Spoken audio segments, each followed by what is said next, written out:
Yo, what's up you guys? Today we're talking about how to make a thumbnail for YouTube. I have my notes here on my iPad and we're going to talk about how to make a thumbnail for YouTube from scratch. You don't need anything other than maybe an editing software, and it doesn't have to be paid for. It can be free.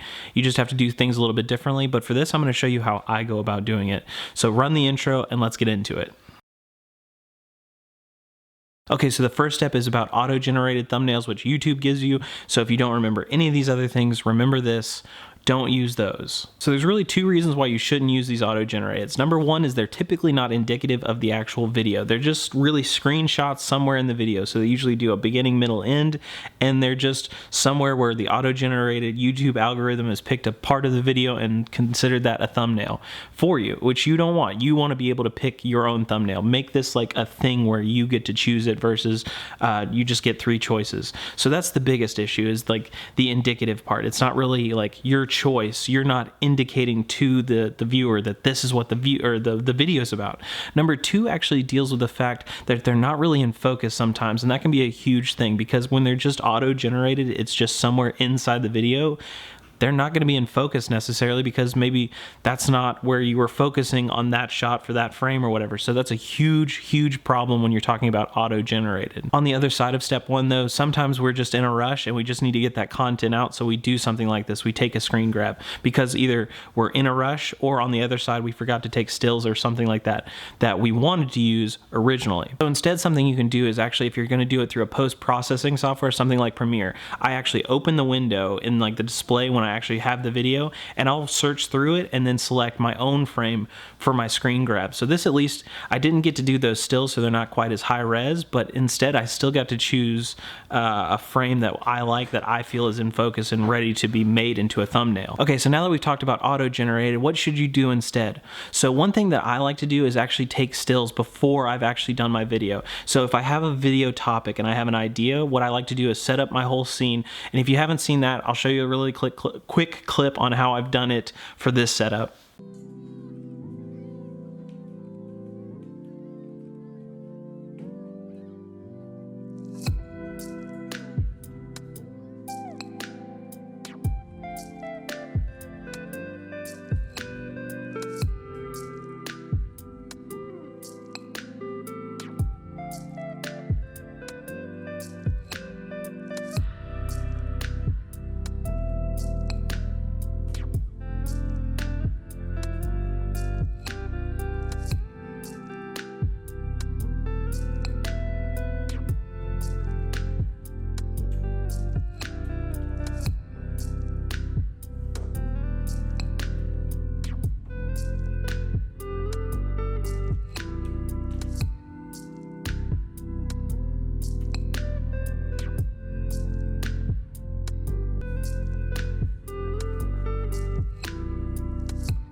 Okay, so now that you have an idea of how I do that, essentially when I have that all set up, between coming up with the idea and setting all of this up, essentially what I do is start thinking about still images that will relate to that content. So realistically, what I do is a lot of the talking head stuff and giving you tips and tricks. So I might have myself doing this and I'll be holding whatever it is that I'm talking about, or I'll be looking at whatever it is. So if in that repurpose video, I was telling you how to repurpose content. So where do we see content? On our phones a lot of the time, which is why I did this little motion or whatever. So it's just something to do. Make sure to think about when you're making those thumbnails. So don't use the auto-generated stuff. Make your own stills. That is the #1 best way. Instead of doing auto-generated, even screen caps, the #1 thing to do is actually make your stills before you get into all of that process. Which brings us to step number 2, which is making your thumbnails realistic and not outlandish. You don't want to hype up the thumbnail when it's not about your video. I'm not saying don't make it look grand or anything, but make sure that it's realistic to your video. So if you have something like you're going to make a salad or whatever, don't make it about the location. Make it about the salad, or make it about the person making the salad. You know what I'm saying? Like, don't make it outlandish to where somebody can automatically click off and see that it's like it's clickbait, and they can tell that, and you can tell that. If you've watched enough YouTube, you can go through a list and see which ones are probably not realistic to the video. And this is essentially the same thing as name dropping. Nobody likes it, so don't do that. Instead, what you should be thinking about is making it realistic to you and to your video. So if you're going to make a video of that salad again, basically one thing that you can do is make a photo of the process, show you starting that process, and then that person might think about, oh, I'm about to watch a beginner make a salad. So it's something like I get to watch like a confused person not knowing how they do something to do something.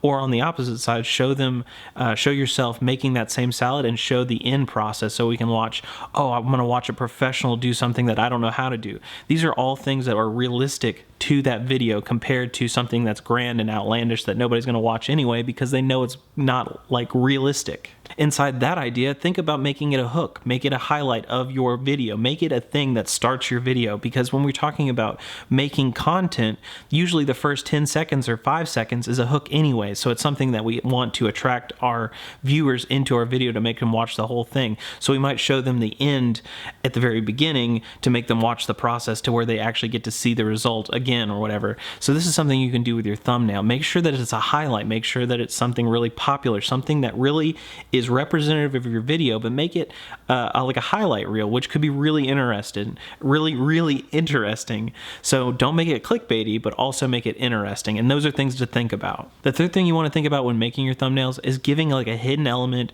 or that highlight, like I said, something that makes somebody interested into that video via just seeing a single little box of a picture which relates to your video, right? That's all a thumbnail is realistically. So if we look back at that repurposing video, essentially I have my emotion, which is like a shocked, like, oh, what's on the phone? And then I have the phone here, right? And I'm just like, what's happening over here?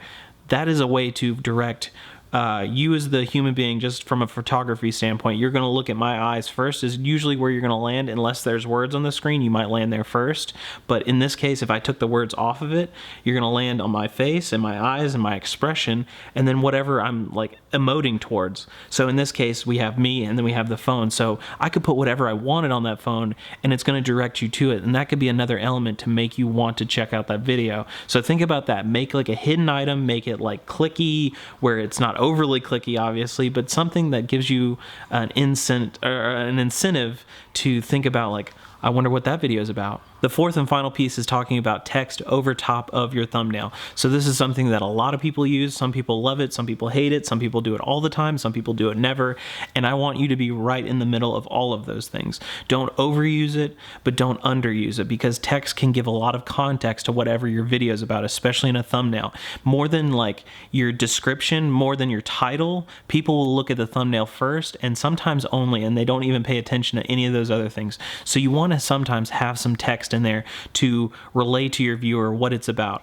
Now, in that case, again, I have the phone, I have myself, and then I have repurpose your content. And then basically you would click on that and it would get into how to or why you should repurpose content. So that's a way for you to actually look at the way I've done it. So I've essentially taken just a couple of words from my title to make that thumbnail. So make sure you're not overusing words too, because if you put the entire title, your whole thumbnail is going to be words and nobody's going to read all that. And then on top of that, if you're going to do a couple of words, make sure they're large enough for people to see them, because if they're not big enough, people aren't going to look at it.